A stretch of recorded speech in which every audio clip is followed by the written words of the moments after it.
Hello artists, Mrs. Castle here, and this is our recorded lesson for January 11th, that's Monday, and we're going to be continuing with our photography plus drawing assignment. And so we're going to be using Sketchbook, and if you haven't used it before, it is, where's my little thingy? Oops. It is this icon right here. And by this time you should already have taken 3 photographs or turned in 3 photographs that have small objects that you can pick up with your hand and taken close-up photos of them so that it fills up the screen. So, pop quiz. This photo is not following the directions. It is kind of half of my room. So, that one won't work. So, we'll go back. And we also, one of the requirements was to take the photo from straight, looking straight forward. This is looking down at the object, so that won't work. Let's go back and try another photo. This photo will work because all of the objects in here we can pick up with our hand except for like the bulletin board in the background and whatever. But everything else can be picked up with our hand. So this photo will work. So I'm going to click done over here, and then my menus pop up and I'm ready to start working. Now over here, if you've done the 2021 drawing and you watched the basics for Sketchbook, you know that the menu, the tools are over here, and there are lots of tools here, but not all of the tools. To get to more tools, we're going to click that icon at the top, and that gives you your library. And there are tons of tools, different categories of tools that you can choose from. However, for this assignment, we're only going to use pencils and pens or markers. So, like this primary pencil would be fine. This vintage marker would be good. That's an airbrush. That would not be good.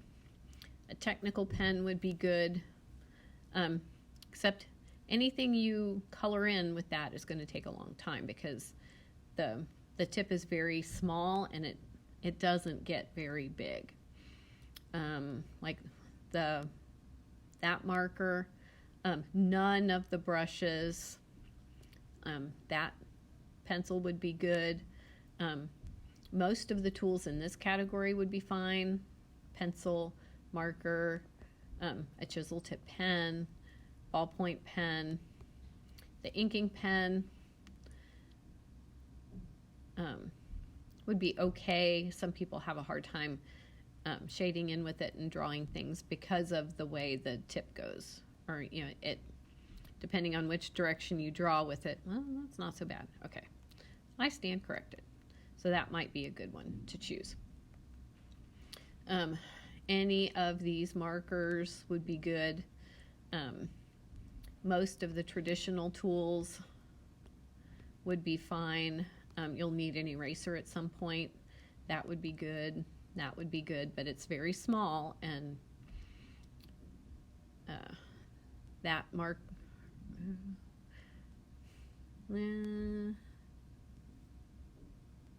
Not sure whether that's a marker or brush now.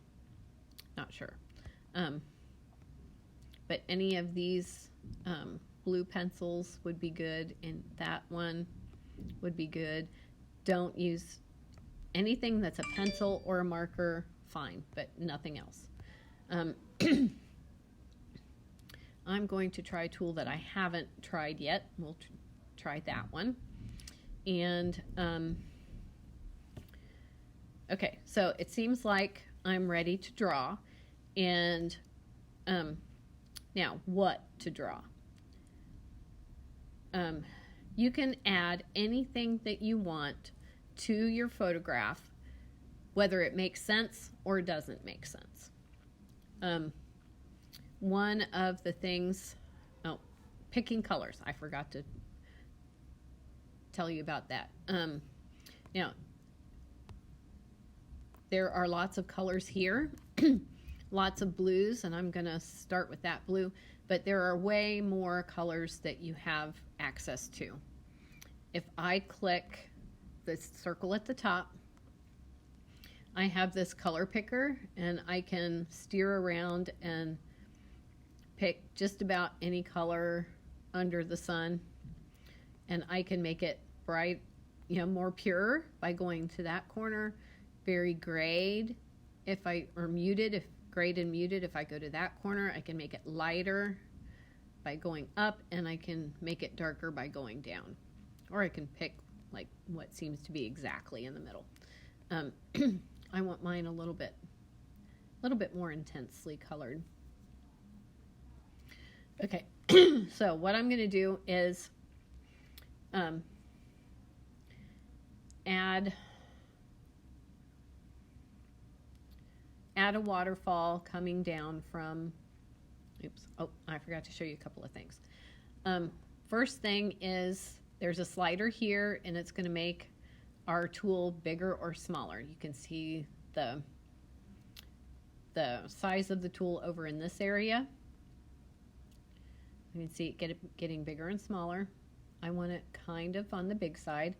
And underneath over here, there's how the density of or opacity of the mark that it makes. If I have it turned up to 100%, that's as dark as the mark will become. If I have it turned down really low, it's going to be very, very, very, very pale. Like 1% is super pale, and well, it showed up better than I thought. So, but it's still going to be very light. So I'm going to turn the density up. Okay. Now, one cool thing is that if I color up here, my menu gets out of the way. So I'm going to, and to get detail, I can enlarge by taking my fingers, touching the screen and spreading them apart to get really close, and I can shrink it down by pulling my fingers back together. And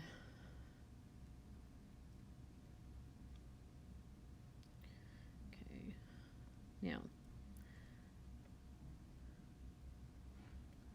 okay, that's kind of very, very see-through, but and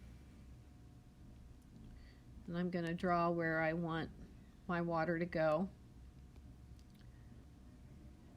and it's going to look like it's really getting closer to me if I make it get fatter towards the bottom edge of the paper. And I'm going to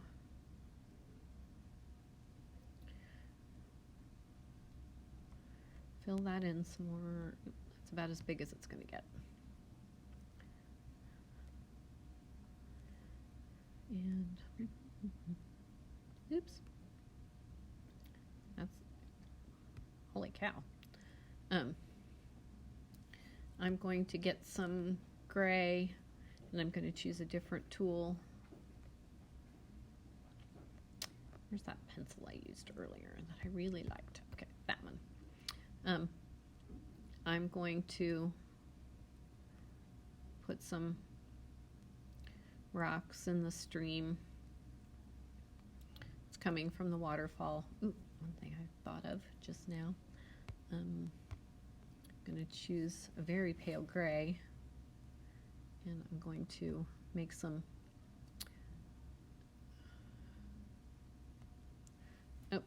now I made a mistake. I went over the top of my glue gun, so I'm going to need an eraser.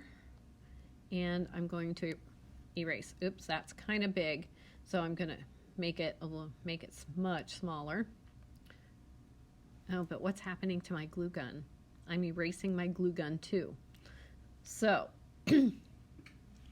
that is because if I click those little diamonds right there, I'm drawing right on top of my photograph. Not a great choice. I didn't make a very good choice there. So undo is our friend. We can always click undo. And I'm kind of stuck. I got to go undo until I undo all of that, because every time I try to erase something, I'm going to erase part of my photograph. So I'm going to undo. I can always undo until I'm completely back to the beginning. Now, you'll notice right here that my photograph is highlighted in blue. That means I'm drawing in or right on the photo. I want you to click before you draw anything. You can pick tools first or a color, but before you draw anything, go up to that plus and click the plus. Now, I'm going to be drawing in a layer above the photo. I don't want to draw below the photo, because if I got the eraser. If I draw here,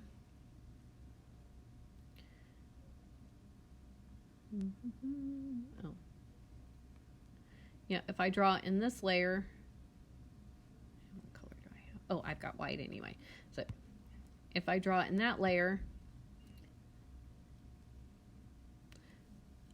it doesn't show up. It's there, but it doesn't show up because it's underneath the photo. So I'm just going to take that layer and delete it. If I color in this layer, it covers up the photo, but it doesn't damage the photo. And I can always click undo, and then I can start again. I'm going to stick with that marker, but I'm going to make it smaller, and I'm going to go back to my blue, and I'm going to put my waterfall back in. Actually, it wasn't exactly that blue. Now, if I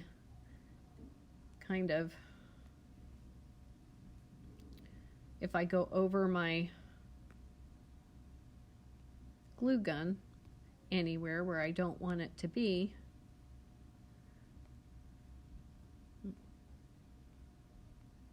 I'm going to go there.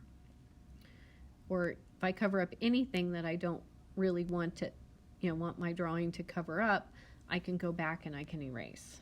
And I'm going to make my eraser pretty small so I can get some details that I don't want to be covered up.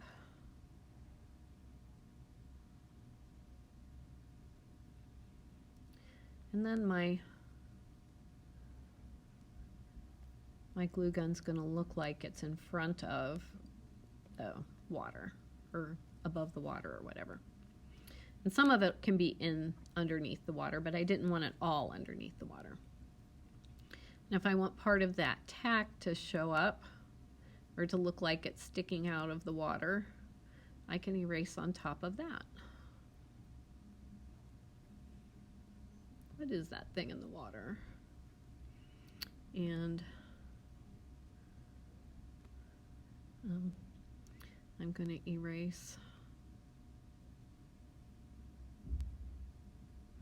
where my glue stick is.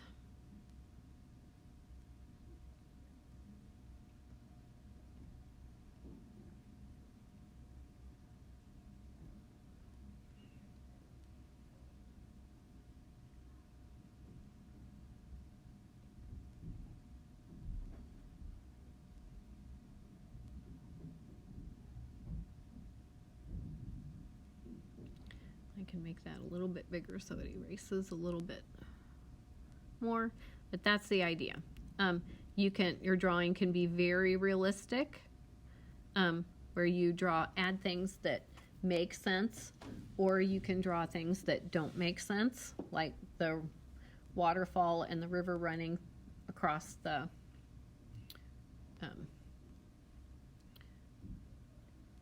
across the countertop, which wouldn't normally happen. So at least we hope not. And whenever you need to color or where a menu would be, the menus will get out of the way, or you can squinch and move it on your own.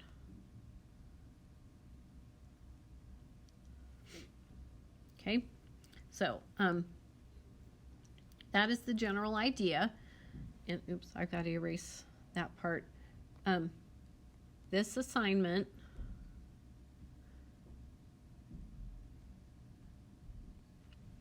will be due Wednesday, January 13th at 11:59 p.m. And a word to the wise, if you have not done any of the assignments from last week, January 6th through 8th, I strongly recommend that you go back and do those assignments. I've had, last semester during second quarter, I had some students who were in person and remote and just decided that when we were fully 100% remote the first week of the quarter, like this quarter, that they didn't have to do those first few assignments.